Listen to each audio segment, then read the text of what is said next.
right, well, hello everybody, and welcome once again to our North Park Parenting Podcast. My name is Matt Loveday. Glad to have you join us, and I am joined here today with a special guest. I'll let him introduce himself. Yeah, my name is Cody Smit. I'm the Youth Ministry Assistant here at North Park, which basically means I am Josh Black's assistant.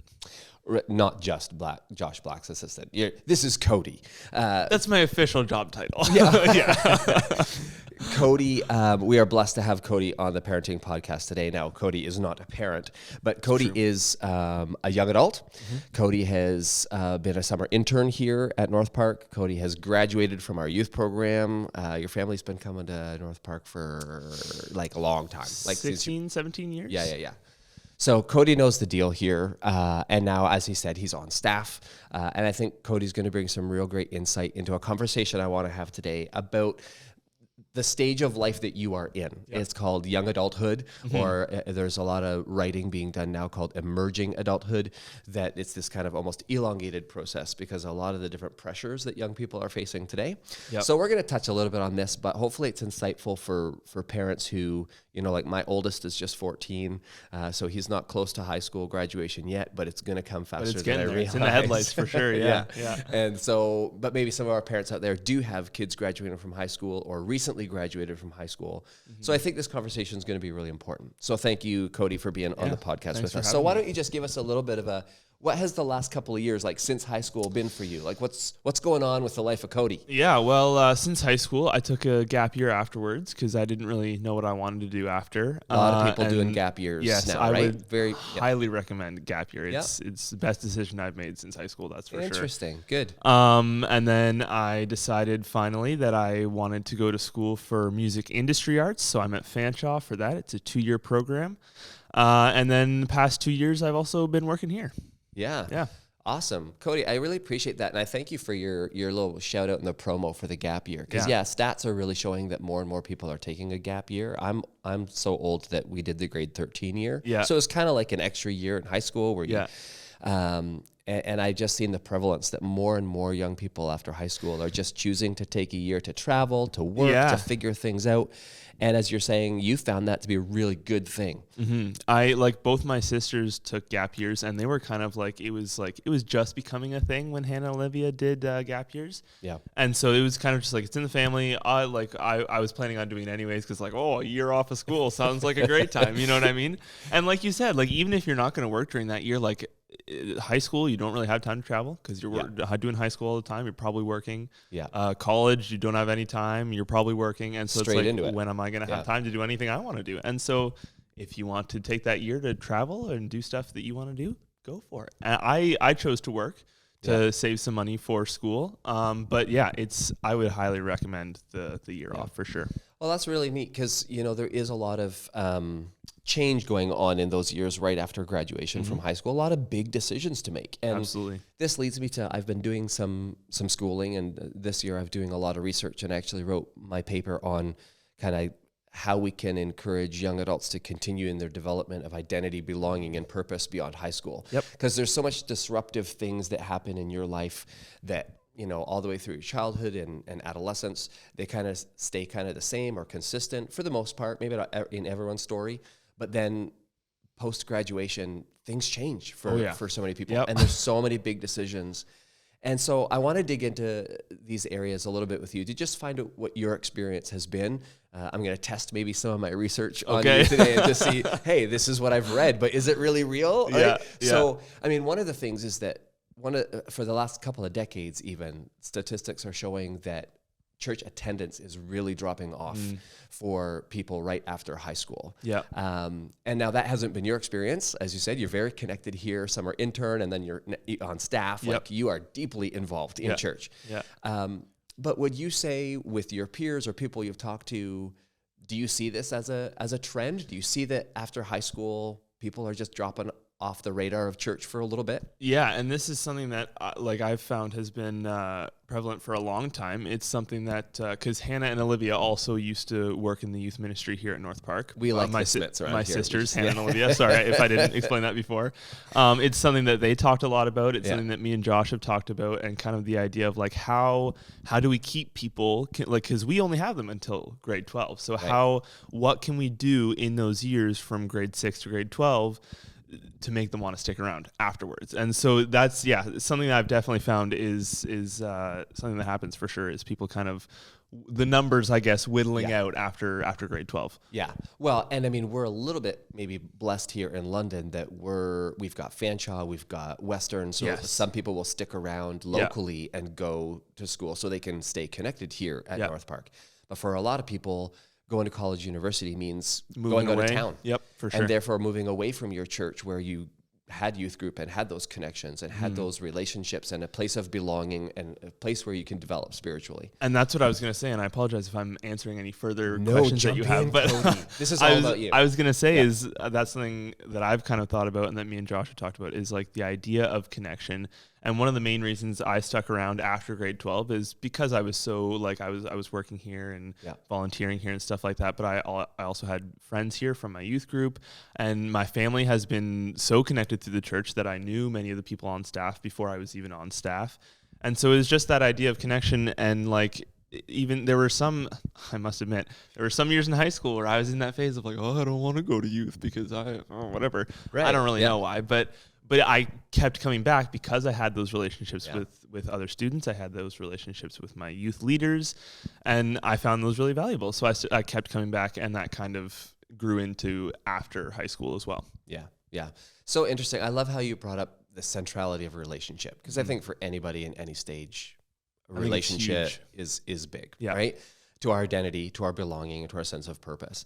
One of the things that I was reading is that through technology, especially in the last, I think it was 2011 with the smartphone and things just really escalated. And that's when, for your generation, right, like it would have been really prevalent for you to have a smartphone in your hand, even all the way through high school. Yep. So you've always been able to connect kind of constantly and consistently, regardless of where you are.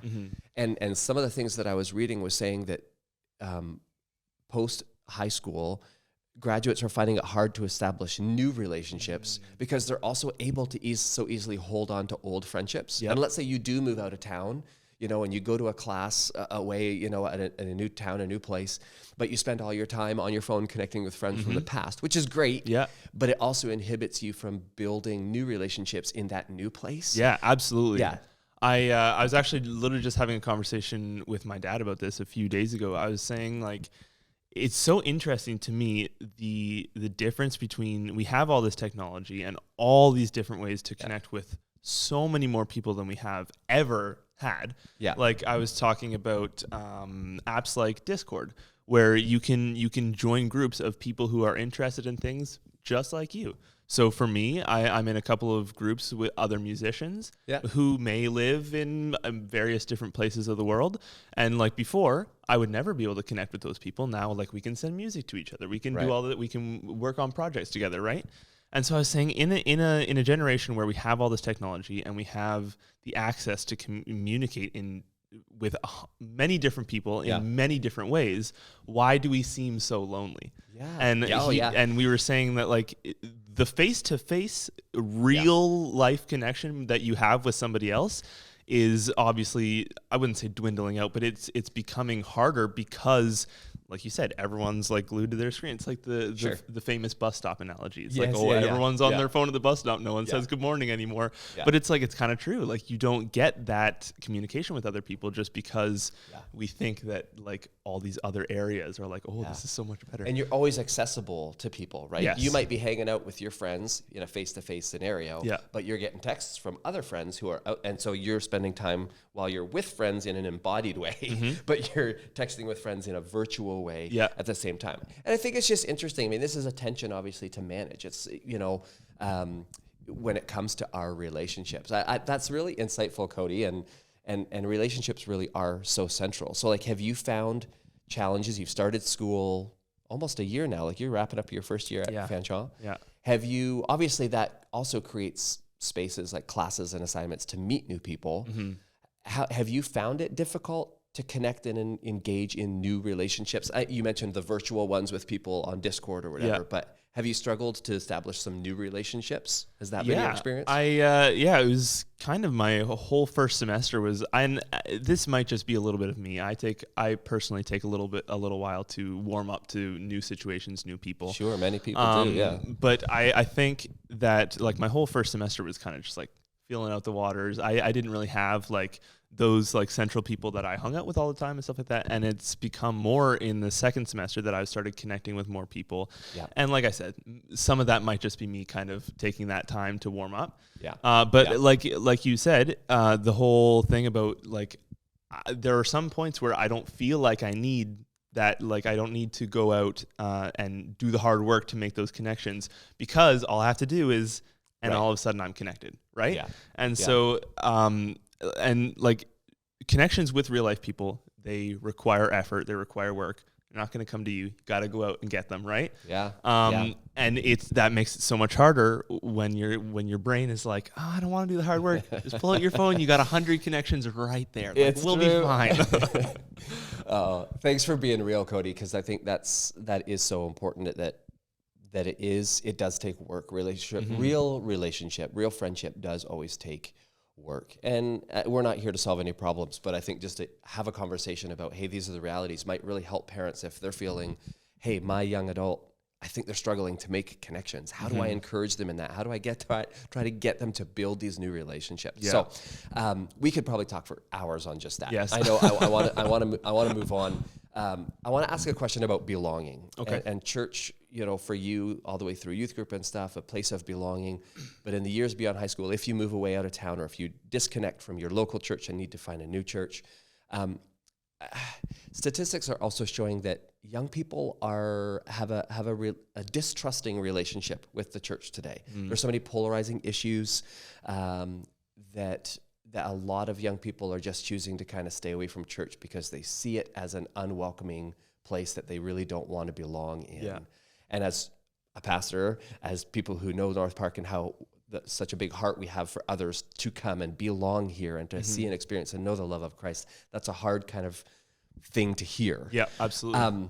But have you found in your relationships and talks with people, do you think young adults are really struggling to see the church as a place that they feel safe and secure and welcome and belong, to come with their questions and concerns? Yeah. I haven't really talked to too many people about it, but I think that, and again, this is going right back to like social media and the access we have to that. I think, especially in the past few years, there's been a lot of stuff that's comes out that it might not shine the nicest light on our area of expertise here. Yes, this is what happens, right? Yeah, and a lot of opinions out there. Absolutely, and I think the whole mob mentality, I guess, of social media and the comment section and all sorts of stuff, you get to say whatever you want without any repercussions. Yeah. And I think that kind of creates like this prejudice against certain things, and I think that church, whether it be Christianity or any other form of worship, honestly. Yeah. But I think especially Christianity, because of, like I said, the things that have come to light in the past few years, it builds up a prejudice against that, and people kind of graduate to the angry mob sort of thing. Yeah. So I have two questions out of that. Okay. That my mind's just spinning. Okay. You got my mind spinning. So I'm thinking of maybe some parents out here who are listening who maybe have a young adult, or maybe they're still in youth group, but they're hesitant to connect. Yeah. Or they're in college, university, and they just don't want to go to church. What are some things? So here's my twofold question. One, what are some things you think the church can do to maybe make ourselves a bit more welcoming and inviting of people in? And secondly, what are some things that those youth or young adults can do to maybe bravely step into a place that they don't really feel they want to go? Yeah. Do you understand my question? So it's two things. Oh man, I think both of those are kind of tough questions. They are. And no pressure to give the answers. Like there are no real answers, I don't think. I'll do my best to provide my thoughts. I'll do the second question first. I think that kind of comes down to just the discipline and the kind of self, like you got to push yourself to do hard things. And so if there's something in you that's like, I should go to church, but like you don't want to, And I don't know how much outside influences can push you to do that. Yeah. I think that most of that has to be from within, which is tough because I can't really answer that question at that point, because then that's to everybody else. You know what I mean? Yeah. Can you rephrase the first question for me, please? Yeah. So, that one was what the young people can do to kind of push themselves. You said what can the church do? What can the church do? Can we create a different posture? Can we what can we do to try to just bridge that gap a little bit of distrust that might be there and say, this is a place where we want to see you come. Like, how can we welcome you in more? It's another tough question. I think honestly, just kind of keep doing what we're doing, like create those opportunities for like volunteer positions or community building activities, or like young adults, like the group we have here, and just kind of keep those doors open. And like I said, like we can't force them to come, but I think as long as those doors are open, and as long as we're like, come through the door, come join us in community. And I think that's kind of the best thing we can do. Yeah. Cody, this is gold. Parents, I'm going to stop and look at you just for a second. If you're watching, you might just be listening in your car.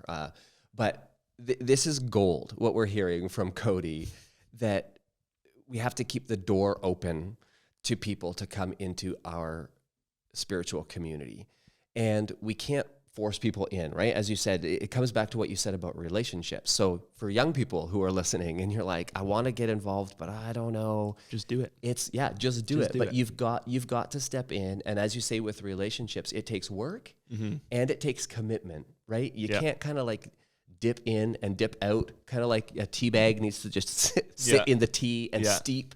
It's going to take time. You can't just kind of dip in and dip out of things, but that's so hard, right? Absolutely. That's not like it's not an easy answer, but it's really gold what you're saying for people if we have our ears to hear. And you even mentioned about opportunities to volunteer. And that's where I want to talk about our final thing. We'll just wrap up in a couple of minutes with this, because this idea of purpose. And, up through high school, maybe the purpose has been, hey, to graduate. Like, this is what I'm doing with my life. It's mapped out for me. It's planned. But all of a sudden at graduation, there's so many options and choices. And there's so many things that you can put your time, energy, and attention towards pursuing. And really, this is a question of purpose. What do I want to pursue with my life in a purposeful way so I can contribute to the world around me? And we live in a very consumeristic world, right? But in our hearts, even you talk to young people, people want to contribute. They want to make a difference in the world. So on behalf of your whole generation, Cody, oh boy, can you give us your experience? I mean, you're serving here at the church. You're on staff. Like, this is incredible. Yeah. How are you finding a greater sense of purpose for your life through engaging and serving at the church? Yeah. Oh man, that's another tough question. I think the one thing that I kind of come back to a lot is I find a lot of importance in the fact that I'm a small group leader. I lead the grade 7 guys at youth. I find it really important that I can be hopefully a significant spiritual leader in their lives, and I think that that's a very important role, or it can be. It certainly was for me. I know my small group leaders when I was growing up were huge proponents in the kind of the way my spiritual life went. And so if I can be that person for someone else, like, I think that's kind of my goal at the moment in that position, is to be that person that, like, isn't necessarily a parent figure, because sometimes, like, you don't want to talk to your parents about certain things, right? So to be that person for 10 or 12 other guys, I think I have around that in my youth group right now. Like, that's super important to me, and I think if I can do that well, which is my goal at the moment, then that's my goal. Well, Cody, you're showing up. Right? I do my best. you are showing up consistently for your small group guys in youth group. You're showing up, serving. I mean, I know you're playing drums this weekend, right? Yes. You're showing up at church in many different ways. And first of all, let me just say, we appreciate you so much and all that you do around here and who you are and what you bring to our staff team, but to our church community at large. And I want to do a shout out to so many of the other young people and young adults who are serving in this church. I mean, North Park is truly blessed. And I was just doing a quick look at like our kids ministry service team. And, you know, we have around 100 volunteers that make a Sunday morning happen. And 40%, about 40 of those are probably 20. How old are you? I'm 19 turning 20 in July. 19 turning 20. I think I looked at 23 and under. Nice. And we have about 40. Like that's awesome. 40%. Yeah. 40% are young people actively serving and finding purpose in our church. And I think the things that we need to ask ourselves is, this is great, they're serving now, but we look at the statistic that after high school, about 50% of graduates are going to stop coming to church, at least for a period of time. And what can we be doing now to continue to build into our young people who are here, who are showing up and serving, like yourself, but like the 40% that are in kids ministry, but it's beyond kids ministry. There are young people here. And as a church, I think this is where we need to just encourage and pray for and support and build a relationship with them to hopefully build a bridge of connection for a sense of belonging in the years to come as well. So, okay, I'm going to wrap up in just a second, but you've given us so much to think about and to ponder about and to be thankful for. Total general question. Is there any last thing, any last word? Cody's final word on all things. My final word. Like, for as I said, for you and your stage of life and where you're at, this is your unique story, but what is something that God is maybe kind of putting on your heart these days that you're trying to lean into? Man. I think if there's a young adult watching or a parent of a young adult or someone knows a young adult, you can't force them, first of all, because they are rebellious. But encourage them, first of all. And if you are a young adult listening, just if there's that thing that you've been wanting to do, but maybe there's something holding you back, or like, I don't know, a little bit tentative, just do it. Just go out and do it and risk making a fool of yourself or being afraid or whatever it is, but just make that step and do it because it's worth it. Who knows? Yeah. Because it's worth it. Absolutely. Right? It's worth it to find out who you are in Christ. It's worth it to find your sense of belonging in the church and in a community of faith. And it's worth it to find a deeper sense of purpose, even though you're not maybe quite sure what that is. Absolutely. Right? Yep. Cody, truly, we have been so blessed to have you on the podcast today. And it reminded me of 3 kind of developmental characteristics that I think we all need to build into our lives. But I think specifically for young people, it's going to be really important. And the first is the idea of trust, that we're going to need to trust other people. Yep. And we're going to need to trust the church, even if there's some sketchy history or some things that we've seen on social media. They could be right, could be wrong, right? There's a lot of wrong ideas and thoughts and conceptions out there. So we have to be open-minded and be willing to trust. Absolutely. And actually have the conversations, talk about the doubts, talk about the fears, and be open and real. And that's vulnerability, and I think that finds its rootedness in trust. And so if we can learn to be more trusting people, our world isn't very trusting, right? No. It's almost the opposite of that. But if our young people can somehow learn to trust others, to trust in God, ultimately, I think we're going to be at a better spot, all of us. So trust is one of them. The second one is forgiveness. And I think it's really important to learn what things we need to let go of and what things we really need to hold on to. Yeah. There are past experiences and hurts and disappointments that we all have, but those are the things that forgiveness allows us to let go of. Forgiveness is actually a freeing spiritual practice. It allows us to let go of those things that have been just chewing on us and holding us in place. And forgiveness allows us the space to move forward. And I think forgiveness is going to be really important. And we don't talk about it a lot. We're a very self-protective world. Yes. We teach our young people especially to be really self-protective and self-reliant and protect yourself, which is important, right? But we also need to be able to forgive if we're going to be able to find a sense of belonging because this world is not perfect. Surprise. and your relationships and your churches and your schools will never be perfect. But we got to learn to be able to forgive if we're going to build, a way forward. And then lastly is just the idea of patience. We talked a little bit with my tea analogy. You can't just kind of dip in and dip out. You've got to be willing to kind of let your life steep and sit in experiences, and it's going to take a long time. I mean, you're 19 going on 20? Yes, yep. I'm 47 going on 48, and patience is still a huge thing in my life. I need to learn what God is doing and shaping and forming in me. It's a process, and I'm still in it now. And so, Cody, I'm just blessed that we get to walk this process together. I'm glad that you're on staff with me. Yeah, me too. We love all that you do, and so appreciative for the time you took to be on the podcast today. Yeah, well, thanks for having me. Okay. All right. People, until next time, I hope you enjoyed this conversation. And if you see Cody around, let him know how much you care about him, you appreciate him, and gain some wisdom from this guy because he's got it. All right. Thanks, Cody. Thank you. See you, everybody.